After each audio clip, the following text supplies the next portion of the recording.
प्रभु यीशु मसीह के मधुर अमीर नाम में आप सब जय मसीह। मैं आप सबकी कुशलता के लिए और आपके परिवार को खुशी और आनंद के लिए प्रभु यीशु से प्रार्थना करूंगा। आप सबको आशीष दे। जय मसीह। हम कई बार सुनते हैं, देखते हैं लिविंग रिलेशनशिप। लिविंग रिलेशनशिप का मतलब क्या है? शादी से पूर्व लड़के लड़की जब साथ में रहते हैं, विवाह की वाचा को बगैर माने, बगैर बंधन बांधे, बगैर प्रतिज्ञा किए हुए, बगैर परमेश्वर की उपस्थिति में प्रतिज्ञा किए हुए, बगैर वाचा बांधे हुए जब वो रहते हैं, उसे लिविंग रिलेशनशिप कहते हैं।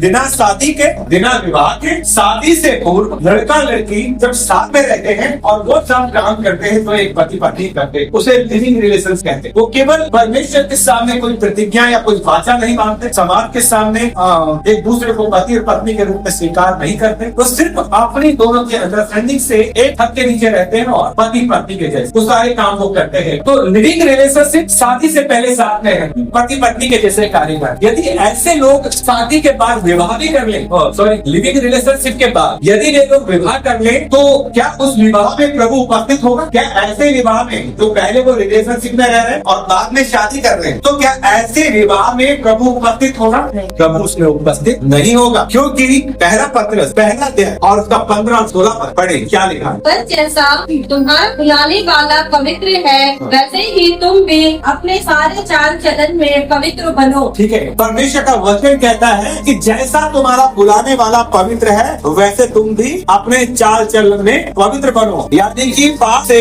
और परमेश्वर के लिए अलग होना, कि आप परमेश्वर के लिए पाप से अलग हो चुके हैं। हालेलुया। परमेश्वर का वचन कह रहा है जैसा तुम्हारा बुलाने वाला पवित्र है, वैसे तुम भी अपने सारे चाल चलन में पवित्र बनो, क्योंकि लिखा है पवित्र बनो क्योंकि मैं पवित्र। हालेलुया। तो यदि वो शादी से पहले रिलेशनशिप में रहते हैं, और उसके बाद वो शादी कर लेते हैं, तो क्या ऐसे विवाह में प्रभु हाजिर होगा? तो इब्रानियों 13 अध्याय और उसका 14 पद क्या लिखा है? विवाह सब में आदर की बात समझी जाए और विवाह बिछौना निष्कलंक रहे। ठीक है, विवाह सब में इस अध्याय में पहले नैतिक निर्देश दिए गए। चौथे पद में यहाँ पर एक बात बताई गई है कि विवाह सब में आदर की बात समझी जाए। ठीक है, आदर करें विवाह का, क्योंकि उस विवाह में प्रभु महसूस होता है। विवाह सब में आदर की बात समझी जाए और विवाह बिछौना निष्कलंक रहे। विवाह का बिछौना निष्कलंक रहे, क्योंकि परमेश्वर व्यभिचारियों और पत्रिगामियों का न्याय करेगा। क्योंकि परमेश्वर व्यभिचारियों और पत्रिगामियों का न्याय करेगा। परमेश्वर जो है वो न्यायी परमेश्वर है। हालेलुया। पत्रिगामी जो पराई स्त्री के साथ गलत करते हैं और व्यभिचारियों का क्या करेगा? न्याय करेगा। याद रखिए, विवाह का बिछौना निष्कलंक रहे, कलंकित। लेकिन यदि आप शादी से पहले संबंध बना रहे हैं, आपने प्रभु के उपस्थिति में उस वाचा को दोहराया नहीं, प्रभु के आपने विवाह में प्रभु को बुलाया नहीं, आपने प्रभु के सामने प्रतिज्ञा को दोहराया नहीं, वाचा को बांधा नहीं, लेकिन आप लिविंग रिलेशनशिप में रह रहे हैं और उसके बाद यदि विवाह कर रहे हैं, परमेश्वर वहाँ उपस्थित नहीं होगा। बाइबल लिविंग रिलेशनशिप को आजादी नहीं देता, बाइबल इसके विरोध में है। बाइबल इस बात की अथॉरिटी नहीं देता। एक बार पढ़ेंगे व्यवस्था विवरण 22 पद। यदि कोई पुरुष दूसरे पुरुष से ब्याही हुई स्त्री के संग सोता हुआ पकड़ा जाए, तो जो पुरुष उस स्त्री के संग सोया हो, वह और वह स्त्री दोनों मार डाले जाएं। ठीक है, ये पुराने नियम में था। उस समय मृत्यु दंड था कि अगर ऐसा कोई करता पाया जाएगा तो उसे मार दिया जाएगा। लेकिन यदि आप ऐसा करते हैं, हमें परमेश्वर का वचन कहता है पश्चाताप करने के लिए, मन फिराने के लिए, क्योंकि बाइबल अथॉरिटी नहीं देता कि आप लिविंग रिलेशनशिप में रहें। बहुत लोग शादी नहीं करते, कोई प्रतिज्ञा नहीं करते, कोई वाचा नहीं मानते, लिविंग रिलेशनशिप में रह रहे, फिर संबंध टूट गया, अलग हो, या फिर पहले लिविंग रिलेशनशिप में रह रही है, उसके बाद विवाह कर लिया। प्रभु ऐसे विवाह में शामिल नहीं हो। हालेलुया। इसलिए इब्रानियों में लिखा है क्या? विवाह का बिछौना निष्कलंक रहे। लेकिन बहुत से लोग अपने इस बिछौनों को इन कर्मों के द्वारा कलंकित करते हैं। हम विश्वासी मसीहों को याद रखना चाहिए कि यौन संबंध केवल पति और पत्नी के मध्य ही आदर के योग्य है। परमेश्वर उनसे जो इसके विपरीत संबंध स्थापित करते हैं, कठोरता पूर्वक व्यवहार करता। वो कहेगा कि मैं कठोरता पूर्वक व्यवहार करूंगा, क्योंकि वो न्यायी परमेश्वर है। परमेश्वर को ये बातें पसंद नहीं है। यदि किसी दूसरे के साथ कुकर्म करे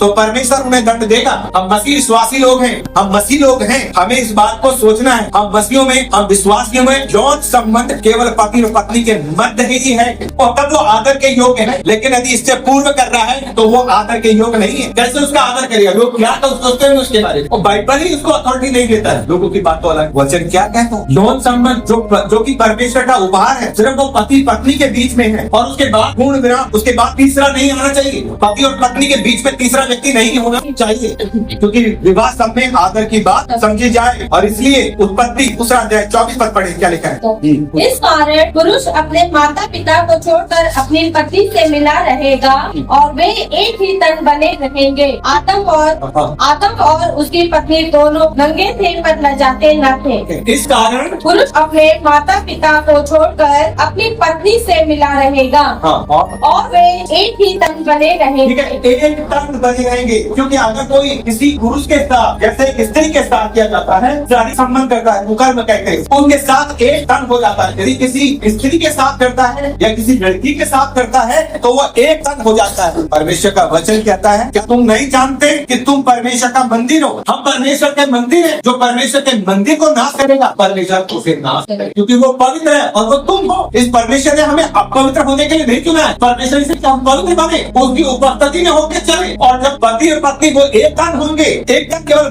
पति और पत्नी ही हो सकते। और इसलिए वचन में लिखा है कि विवाह सब में आदर की बात समझी जाए, विवाह का बिछौना निष्कलंक रहे। लेकिन उसके बाद पति पत्नी, उसके बाद फुल स्टॉप है। तीसरा व्यक्ति वहाँ पर नहीं होना चाहिए। केवल पति पत्नी ही है, उनको ही अथॉरिटी दिया गया है, उनके लिए ही उपहार है परमेश्वर का दिया हुआ। और विवाह से पूर्व यदि किसी भी के साथ यौन संबंध करते हैं तो वो विवाह के बिस्तर को कलंकित करना है। और इसलिए परमेश्वर का वचन क्या कहता है? विवाह का बिछौना निष्कलंक रहे। इस बात के लिए क्योंकि याद रखिए, क्योंकि परमेश्वर व्यभिचारियों और परगामियों का न्याय करेगा। याद रखिए, वो न्याय परमेश्वर है। तो इसलिए अपने विवाह के बिछौने को पवित्र रखिए। ये परमेश्वर के द्वारा दिया गया उपहार है, लेकिन केवल पति और पत्नी के लिए, और किसको इसकी अनुमति नहीं है। आपको मालूम है, इसी कुकर्म के कारण जो याकूब का पुत्र रोबिन था, उसने पहलों का अधिकार खो दिया था। कुकर्म उसके अंदर भी आ गया। उसने क्या करा? याकूब के पुत्र रोबिन ने अपने पिता की जो पत्नी थी बिलहा से कुकर्म किया, जिसके कारण रोबिन ने पहलों का अधिकार खो दिया। हम उन आशीषों को खो देते हैं जो हमें परमेश्वर के द्वारा मिलती है, यदि हम उसमें जिंदगी जीते हैं। हालेलुया। बाइबल में लिखा है, पहला 15 और 15-16 पर, पवित्र बनो क्योंकि मैं पवित्र हूँ। पवित्र का मतलब है, हिब्रू शब्द उद्देश्य से ये शब्द आया है जो कादा, और जिसका मतलब है पवित्र, विशेष उद्देश्य के लिए अलग किया गया था। मतलब जो पवित्र यहाँ पर आया है, जो पहला 15 और 15-16 पद में लिखा है, वो जब पवित्र शब्द का यहाँ पर जब इस्तेमाल करता है तो वो बताता है कि आपको विशेष उद्देश्य के लिए परमेश्वर ने अलग किया है। फिर जो पवित्र किए गए, क्यों अपने आप को कलंकित करें, क्यों व्यभिचार के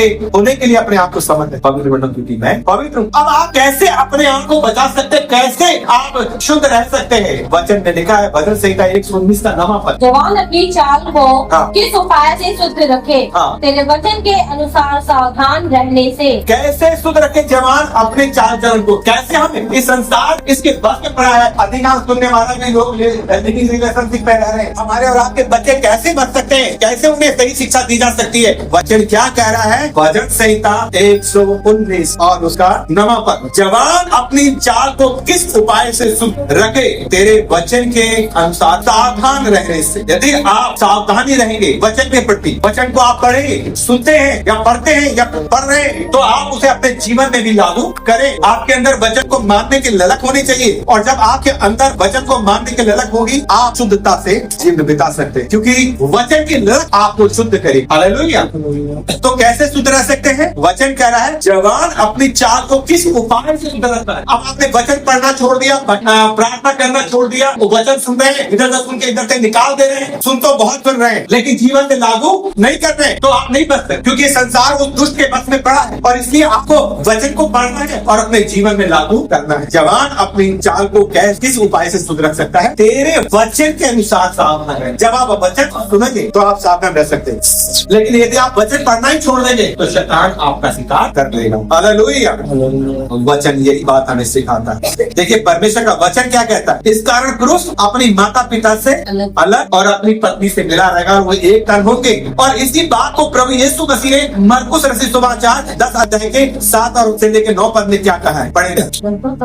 इस कारण मनुष्य अपने माता पिता से अलग होकर अपनी पत्नी के साथ रहेगा। ठीक है, कई बार लोग इसका अलग अर्थ लगा देते कि बाइबल कहती माता पिता को छोड़ देना। नहीं, मतलब नहीं है। मतलब ये है कि वो एक परिवार बन जाता है, वो एक फैमिली बन जाता है पति पत्नी के साथ, वो एक परिवार बन गया थे। और वे दोनों एक तन होंगे, इसलिए वे अब दो नहीं पर एक तन है। ठीक है, अब वो दो नहीं पर एक तन है। जिसके साथ भी आप कुकर्म कर रहे हैं या जो भी कुकर्म कर रहा है उसके साथ वो एक तन हो जाता है। विवाह से पूर्व अगर ऐसा कर रहे हैं तो इस प्रकार के कामों से विवाह के बिछोने को कलंकित वचन ये बात बताता है। और इसलिए आगे क्या लिखा है? इसलिए जिसे परमेश्वर ने जोड़ा है उसे मनुष्य अलग ना करे। ठीक है, और परमेश्वर ने इस विवाह को स्थायी ठहरा दिया कि जिसे परमेश्वर ने जोड़ा है उसे मनुष्य अलग, खाली एक समय टाइम नहीं है, एक साल 2 साल पति पत्नी बन के रहना, ठीक है। जिसे परमेश्वर ने जोड़ा उसे मनुष्य अलग ना करे। तुम्हारा विवाह क्या होना चाहिए? स्थायी होना चाहिए, हमेशा के लिए। हालेलुया। वो एक दूसरे के पूरक है। हालेलुया। तो आप एक दूसरे के साथ रहना है। पति के बिना पति कुछ नहीं और पति के बिना पत्नी कुछ नहीं, वो एक दूसरे के लिए परमेश्वर ने चुना। और उसके बाद फिर स्टॉप, पूर्ण विराम आ गया, कोई तीसरा उसमें एंट्री नहीं कर सकते।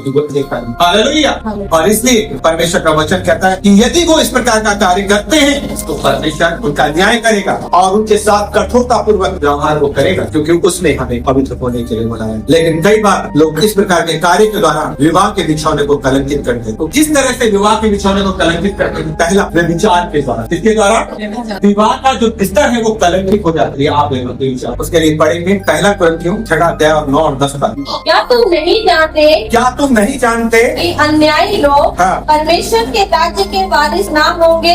धोखा न खाओ, हाँ। ना वेश्यागामी, हाँ। ना मूर्ति, हाँ। ना स्त्रीगामी, ना लुच्चे, ना पुरुषगामी, ना चोर, ना लोभी, ना पियक्कड़, ना गाली देने वाले, ना अधेर करने वाले परमेश्वर के राज्य के वारिस होंगे। ठीक है, ये लोग परमेश्वर के राज्य के वारिस नहीं होंगे। क्या तुम नहीं जानते? एक सवाल है। कितने लोग इस बात को जानते हैं? कुछ लोग जानने के बाद भी वो गलतियां करते हैं। क्या तुम नहीं जानते कि अन्यायी लोग परमेश्वर के राज्य के वारिस ना होंगे? धोखा मत खाओ, धोखे में मत रहो। कुछ लोगों नहीं चलता है, कोई बात नहीं, आजकल तो ट्रेन चला हुआ है, रह दो, बाद में कर लेंगे शादी, हम एक दूसरे को जान नहीं लेंगे। जानने का तरीका यही थोड़ी कि आप रिलेशनशिप कर रहे हो। वचन क्या था? धोखा ना खाओ, इस धोखे में मत रहो। धोखा ना खाओ, धोखा ना खाओ, हाँ। ना वेश्यागामी, हाँ। ना मूर्ति पूजक, ना परस्त्रीगामी, ना लुच्चे, ना पुरुषगामी, ना चोर, ना लोभी, ना पियक्कड़, ना गाली देने वाले, ना अंधेर करने वाले परमेश्वर के राज्य के वारिस होंगे। ठीक है, लुच्चे और पुरुषगामी ये दोनों बातें समान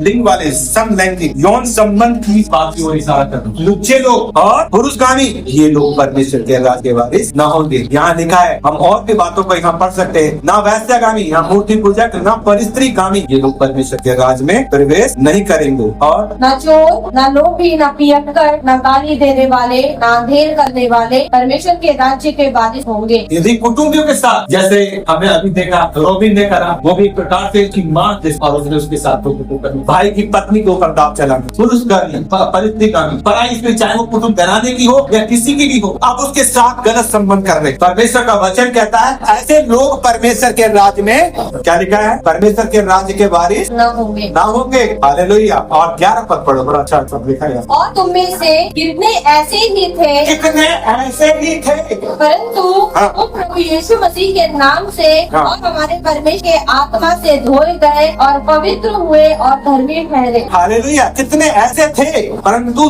तुम प्रभु यीशु मसीह के नाम से और हमारे परमेश्वर की आत्मा से धोए गए और पवित्र हुए और धर्मी ठहरे। जब उसने हमें पवित्र और धर्मी ठहरा दिया है तो हम पवित्र बने रहे और उनकी धार्मिकता में चलते रहे और इससे बचे रहे। तो एक बात है व्यभिचार, जो विवाह के बिछौने को कलंकित करता है, ये दोनों पर लागू होता है, पत्नी पर भी और पति के भी। वो एक दूसरे के विरोध में भी काम न करें, एक दूसरे पर पूरा भरोसा करें और एक दूसरे के प्रति विश्वास योग्य भी बने रहें। हालेलुया। तो व्यभिचार शादी से पहले कर रहे हैं या शादी के बाद कर रहे हैं, ये विवाह के बिछौने को कलंकित करता है।